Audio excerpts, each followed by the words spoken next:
নমস্কার। আজকে আলোচনা করব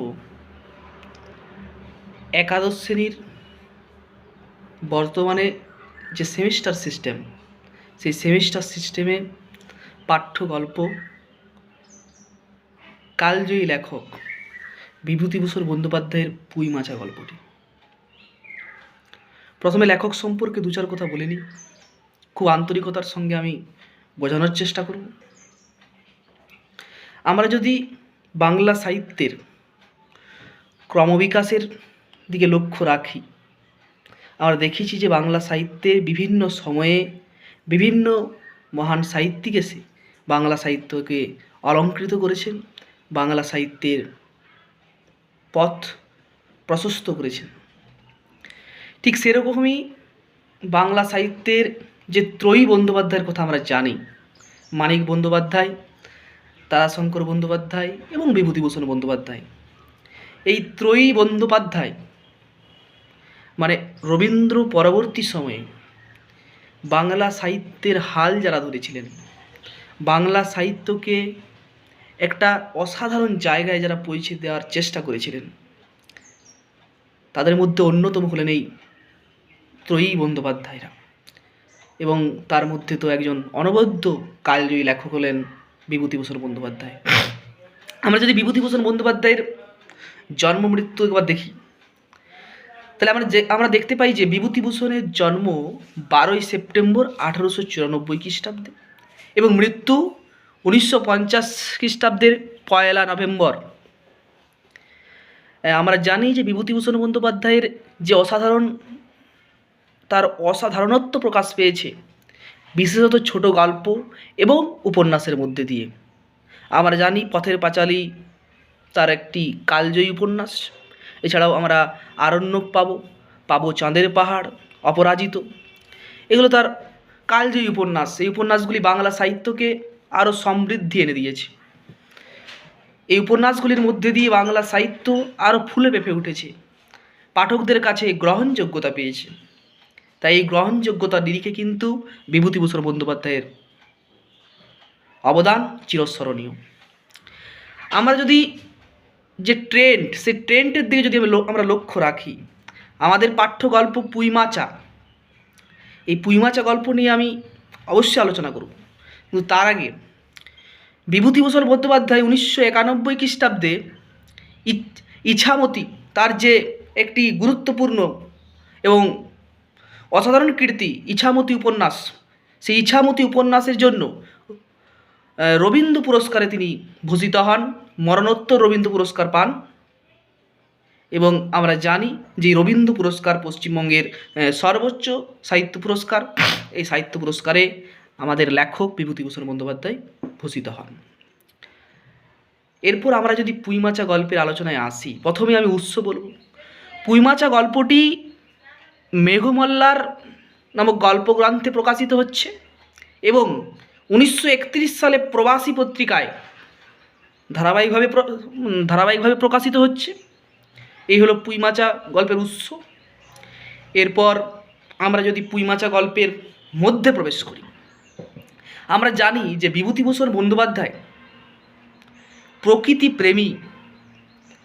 তার বিভিন্ন উপন্যাস এবং গল্পে আমরা প্রকৃতির প্রতি তার যে একটা নিবিড় সম্পর্ক, একটা নিবিড় টান, আমরা এটা উপলব্ধি করি। আমরা দেখেছি যে এই পুঁই মাচা গল্প প্রকাশের আগে বিভূতিভূষণের অসাধারণ উপন্যাস, বাংলা সাহিত্যের কালজয়ী উপন্যাস পথের পাঁচালী প্রকাশিত হচ্ছে। পথের পাঁচালী প্রকাশিত হচ্ছে 1929 খ্রিস্টাব্দে। আমরা যদি পথের পাঁচালীর সঙ্গে পুঁই মাচার সম্পর্ক দেখি, আমরা বলতেই পারি যে পুঁই মাচা হলো বিভূতিভূষণের পথের পাঁচালীর খসড়া সংস্করণ। আমরা যদি চরিত্রগুলোকে দেখি, আমরা দেখেছি যে পথের পাঁচালীতে সর্বজয়া এবং হরিহর, আর আমরা পুঁই মাচা গল্পে পাচ্ছি সহায় হরি এবং অন্নপূর্ণা। এই দুই চরিত্রের কিন্তু আমরা মিল পাচ্ছি। আমরা পথের পাঁচালীর যে দুর্গা, তার সঙ্গে কিন্তু আমরা খেন্তির একটা পূর্বজন্মের সম্পর্ক অনুধাবন করতে পারি। যে সমাজ প্রেক্ষিতে বিভূতিভূষণ বন্দ্যোপাধ্যায় পুঁইমাচা গল্পটি লিখছেন, সেই সময় আমরা যদি খুব নিবিড়ভাবে লক্ষ্য করি, দেখব যে সামাজিক পরিস্থিতি খুবই বিপজ্জনক হয়ে গেছে। বাল্যবিবাহের যে ক্রমবর্ধমান স্রোত আমরা লক্ষ্য করব পুঁইমাচা গল্পে, এবং তৎকালীন সময়ে গ্রামের যারা মোড়ল, তাদের যে একটা দাপাদাপি, গ্রামের মোড়লদের যে একটা ব্যাপক উত্তেজনা, এই বিষয়টি কিন্তু আমি লক্ষ্য করব আমরা পুঁইমাচা গল্পে।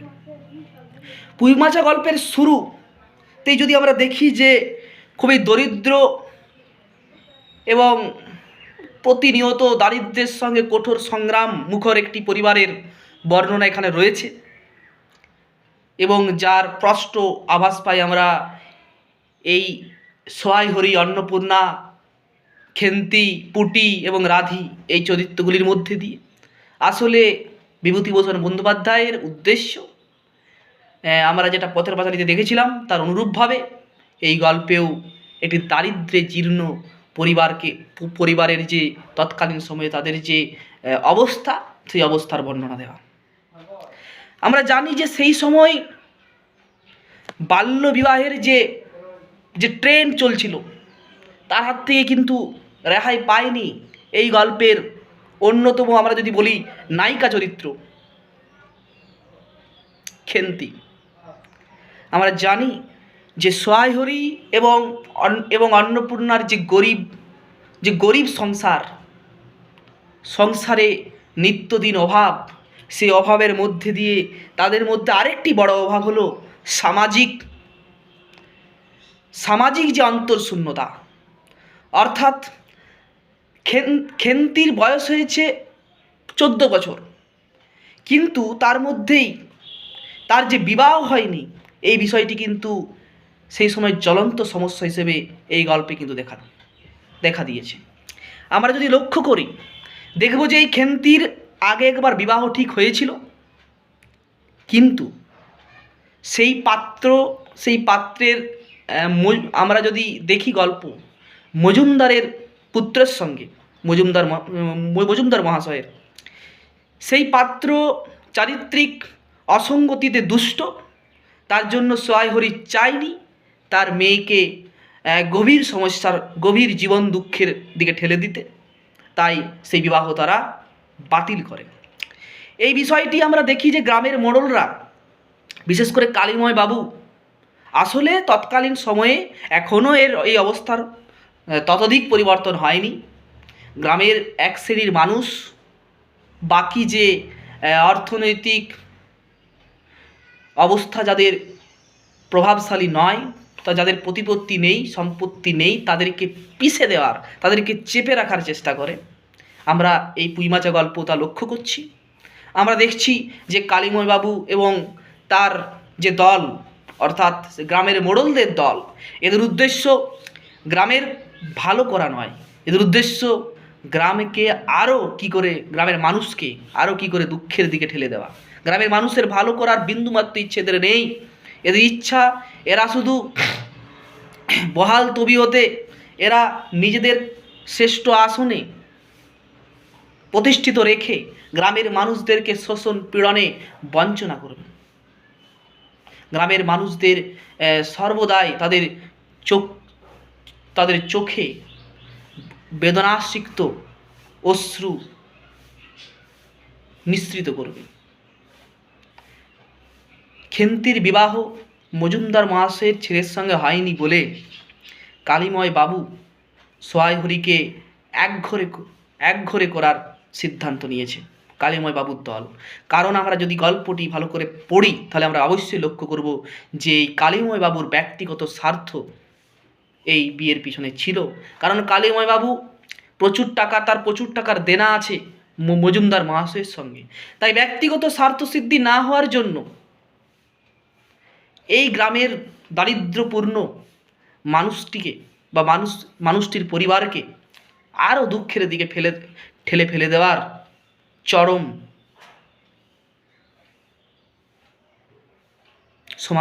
সমালোচনায় তারা মজে গেছেন। আমরা দেখি যে এরপরে খেন্তির আচ্ছা, আমরা যদি তার এই গল্পের এই যে সহায় হরির পরিবার, সেই পরিবারের যদি অর্থনৈতিক অবস্থার দিকে যদি আমরা লক্ষ্য করি, তাহলে দেখব যে তাদের বাড়িতে নিত্য রান্না কি হবে এই বিষয়ে তাদের মনে সর্বদাই চিন্তা। আমরা দেখেছি যে খেন্তি এক সময় পুঁই পাতার ভেতরে চিংড়ি মাছ এনেছিল এবং তার মা সেটা ফিরিয়ে দেয় এবং সেটা গ্রহণ করে না। খেন্তি খুব ভালোবাসে পুঁই শাকের যে চচ্চড়ি, সেটা খুব ভালোবাসে, কিন্তু আমরা দেখি যে অন্নপূর্ণা দেবী তৎকালীন সময়ে সেটি প্রত্যাখ্যান করলেও মেয়ের মনোমতো, মেয়ের ভালোবাসার পদ কিন্তু সে রান্না করে। অর্থাৎ আমরা এখানে বুঝতে পারি যে অন্নপূর্ণার যে রাগ, অন্নপূর্ণার যে অন্তরের যে দুঃখানুভূতি, সেটা কিন্তু তার পরিবার পরিস্থিতির, তার যে অর্থনৈতিক দুরাবস্থা, এই জন্যই কিন্তু আসলে ভিতরে ফল্গু ধারার মতো প্রবাহিত হয়েছে অনন্ত করুণা, অনন্ত আন্তরিকতা এবং অনন্ত ভালোবাসা। ছেলে মেয়েদের সে শাসন করে ঠিক, কিন্তু এর পিছনে কিন্তু প্রগাঢ়ভাবে ছেলে মেয়েদের প্রতি উজ্জ্বল ভালোবাসা কিন্তু রয়েছে। আমরা দেখেছি যে যখন খেন্তি যখন পৌষ পার্বণের সময় তার মায়ের সঙ্গে পিঠে বানানোর কাজে সহায়তা করছে, তখন আমরা দেখছি যে তাদের বাড়িতে দুধের অভাব, ক্ষীরের অভাব, এর জন্য পিঠে কিন্তু দুধ ক্ষীর ছাড়াই কিন্তু তৈরি হচ্ছে। অর্থাৎ এর মধ্যে দিয়ে বিভূতিভূষণ বন্দ্যোপাধ্যায় অর্থনৈতিক দুরাবস্থার কথা প্রমাণ করতে চাইছেন। এরপরে যদি আমরা গল্পের মূল ট্র্যাজিক পরিণতির দিকে আমরা লক্ষ্য রাখি, তাহলে আমরা অবশ্যই দেখব যে অবশেষে খেন্তির সঙ্গে একটি ইতিমধ্যে একবার বিবাহ হওয়া পাত্রের বিবাহ হয়। সেই পাত্রের একবার বিবাহ হয়ে গেছে, বয়স 40 বছর, তার সঙ্গে খেন্তির বিবাহ দেয় সহায় হরি। এবং বিবাহের পরে বিবাহ হয়, কিন্তু তার আগে একটি ঘটনা বলে রাখি যে বিবাহের আগে একটি পুঁই গাছ, ছোট্ট পুঁই গাছ খেন্তি ঘরে উঠোনের মধ্যে রোপণ করেছিল এবং তার আশা আকাঙ্ক্ষা ছিল যে এই পুঁই গাছটি একদিন বড় হবে, তার লতা মাচার মধ্যে চারিদিকে বেষ্টন করবে এবং সেই পুঁই গাছ দিয়ে পুঁই গাছের চচ্চড়ি খাবে, ঠিক আছে। এবং তার মধ্যে বিভূতিভূষণ বন্দ্যোপাধ্যায় একটি সজীব প্রাণের আভাস দিয়েছেন। কিন্তু ইতিমধ্যেই আমরা দেখি যে খেন্তির বিবাহ হয়ে যায়। আমি যদি খুব ভুল না বলি, তাহলে আষাঢ় মাসে খেন্তির বিবাহ হয় এবং খেন্তি শ্বশুর বাড়ি চলে যায়। এরপর আমরা দেখতে পাই যে পণ বাকি ছিল, সহায় হরিবাবু পণ বাকি রেখে মেয়ের বিবাহ দিয়েছিল। আমরা জানি যে তৎকালীন সময়ে পণ প্রথা, এই পণ প্রথারও একটি বিষয় এখানে আমাদের কালজয়ী লেখক বিভূতিভূষণ বন্দ্যোপাধ্যায় উদ্ধৃত করেছেন, যে সেই সময় পণ প্রথার মধ্যে দিয়ে পণ প্রথা আসলে ছিল তৎকালীন মেয়েদের মৃত্যুর প্রথা। আসলে পণ প্রথার মাধ্যমে সেকালের গরিব বাবারা হয়তো পণ বাকি রেখে মেয়েদের বিবাহ দিত, কিন্তু এর পরিণতি হতো সেই মেয়ের মৃত্যু। এখানেও তার ব্যতিক্রম হয়নি। আমরা দেখি যে সহায় হরিবাবু কিছু পণ বাকি রেখে খেন্তির বিবাহ দেয়, কিন্তু এই পণ আর শোধ করতে পারেনি এবং এই পণ না দিতে পারার কারণে খেন্তির ওপর সীমাহীন অত্যাচার প্রযুক্ত হয় তার শ্বশুর বাড়িতে। বিশেষত শাশুড়ি তার উপর সীমাহীন অত্যাচার করে, এই বিষয়ে নীরব তার স্বামী। অর্থাৎ সেই সময়ে এই পিতৃতান্ত্রিক সমাজে পণ প্রথার যে একজন নারীর বলিদান, এই চিত্র কিন্তু আমরা এখানে পাই। আমরা দেখতে পাই যে এই গল্পের শেষে বসন্ত রোগে ভুগতে ভুগতে আস্তে আস্তে খেন্তি কীভাবে মৃত্যুর কোলে ঢলে পড়ছে। বসন্ত রোগে আক্রান্ত হয়ে বসন্ত রোগে যখন খেন্তি আক্রান্ত হয়, তখন তার বাবা সহায় হরিবাবুর দেখা করার পর্যন্ত অধিকার কেড়ে নেওয়া হয় তার সঙ্গে। একজন দুঃসম্পর্কের আত্মীয়ের বাড়িতে তাকে ফেলে রেখে চলে আসা হয় এবং সেখানে খেন্তির মৃত্যু হয়। এরপর ক্রমে সেই আরও বছর ঘুরে আরও পৌষ পার্বণ আসে।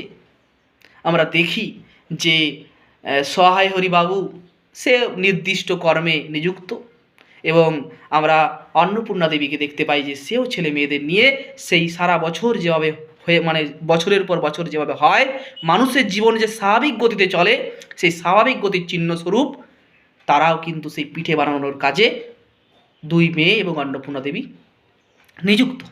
খেন্তির অভাব তার ছোট বোন কিছুটা উপলব্ধি করে সে মাকে বলেছে যে দিদি বড় ভালোবাসত, খুবই করুণ এই বক্তব্য।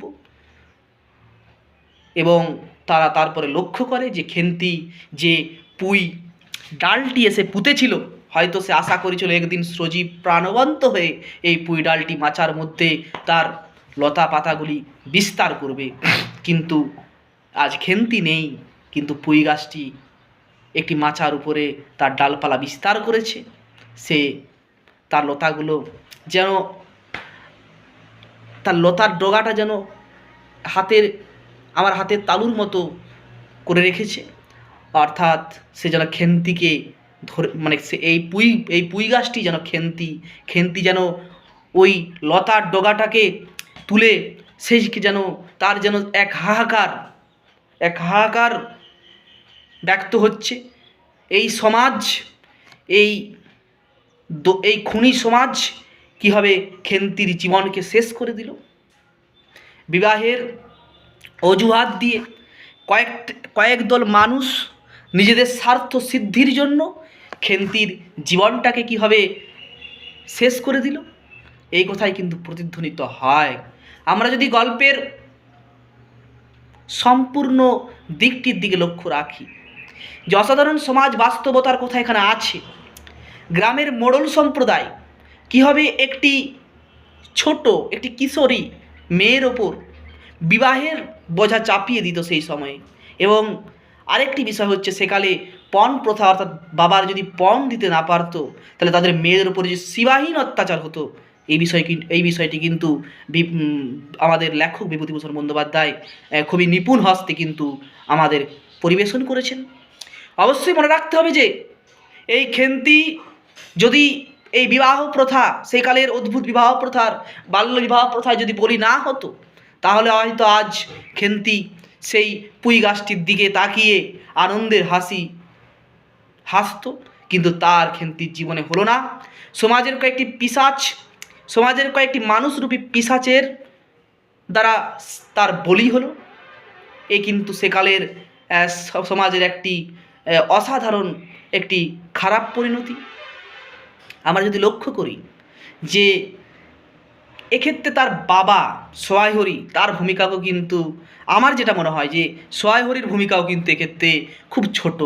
সহায় হরি যদি চাইতো, সহায় হরি আসলে পরিস্থিতির শিকার, এটা আমাদের মানতেই হবে, কিন্তু সহায় হরির কিছুটা উদাসীনতা এর মধ্যে কিন্তু অবশ্যই প্রবেশ করেছে।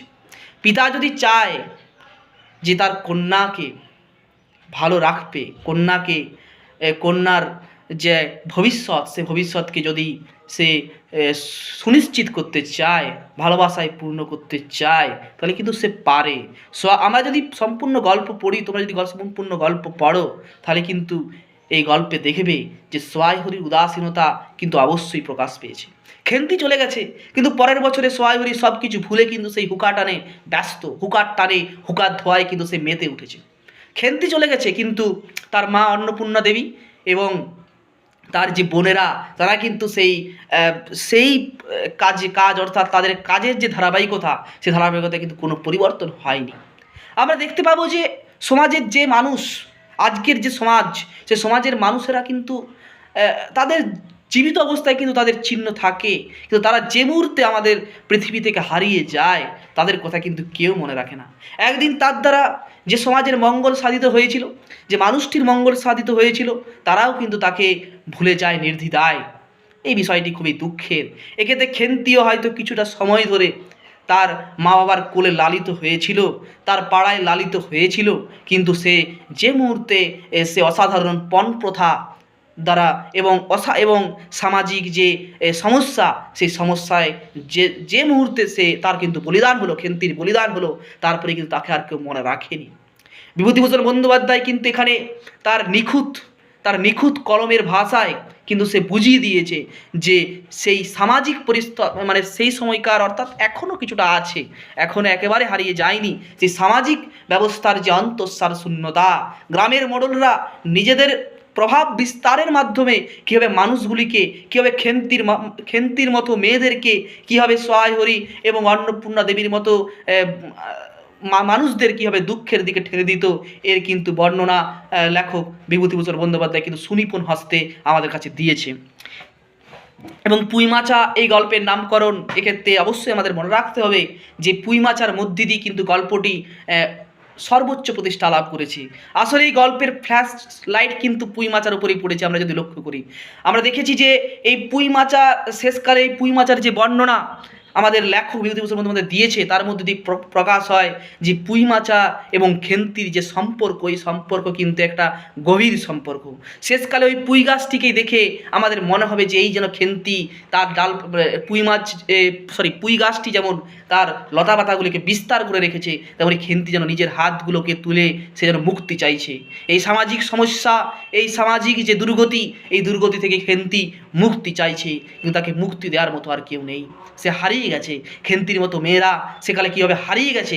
বিভূতিভূষণের পুঁইমাচা গল্পটি এই অসম সামাজিক অবস্থার কিন্তু একটি গুরুত্বপূর্ণ দলিল। আমরা যদি এই গল্প ভালোভাবে পড়ি, অবশ্যই তোমরা আমার আলোচনা তোমরা বুঝতে পারবে। তোমরা যদি গল্পটি খুব ভালোভাবে নিবিড়ভাবে পড়ো, তোমরা অবশ্যই আমার আলোচনা গভীরভাবে উপলব্ধি করতে পারবে। নমস্কার। পরবর্তীকালে হয়তো আরও কোনো গল্প নিয়ে আমি আসবো। নমস্কার।